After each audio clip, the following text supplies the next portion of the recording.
Hey guys, welcome back to the channel. Today's video is going to be a crock pot cook with me.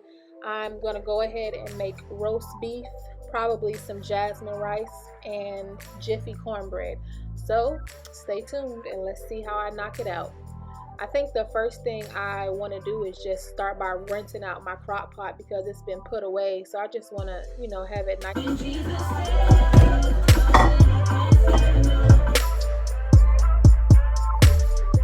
Okay, so now that I got the crock pot all nice and rinsed out, I'm just going to take a second to wash the beef off. I just want to rinse the blood off. It's not a big deal because, everything is going to cook through over time. So I'm just going to rinse it off and then add it into my pot so I can start seasoning everything.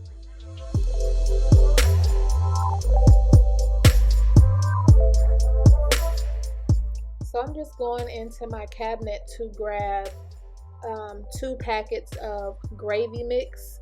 This is just the type of gravy mix where you would generally add 1 cup of water, but I like to put it in the bottom of the crock pot to add extra flavor and then to make a gravy for the meat. The first pack I just pour it around the bottom of the crock pot, and then the second pack I like to rub it into the meat so that the seasoning really gets a chance to soak in. You can choose to just season your meat with traditional seasonings and not use the gravy packets if you're on a low sodium diet.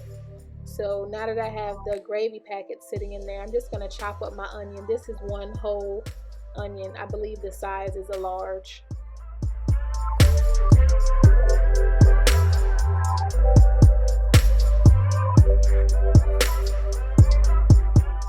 Okay, now that I have my onion added, I'm going to go ahead and start pulling out my seasonings. I really don't, measure because my grandma just taught me by sight. But I add a little bit of steak seasoning, a little bit of soul seasoning, and then a little bit of adobo. Again, you can adjust this to your liking. So now that I have everything seasoned the way I want, I like to go in with a cup to a cup and a half of water and then a half a cup of chicken or beef broth. I had chicken broth on hand this time, so that's what I chose to use.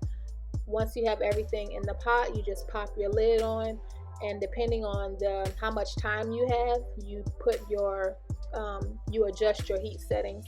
So I wanted mine to cook for about 6 hours. So for the first 3 hours I will have it on high, and then for the last 3 hours I'll put it on low. I like to go ahead and rinse off all my utensils before I start to cut up and add my vegetables. Okay, so I washed my potatoes really good, but I'm going to leave a little bit of the skin on because I think they say that the nutrients for potatoes can be found in the skin. So after I peel them, I'm just going to dice them up, or rather cube them up, and I use 6, but you can change this number depending on how big your beef is. So after they're chopped up, I just toss them in the pot and go ahead and move on to my carrots.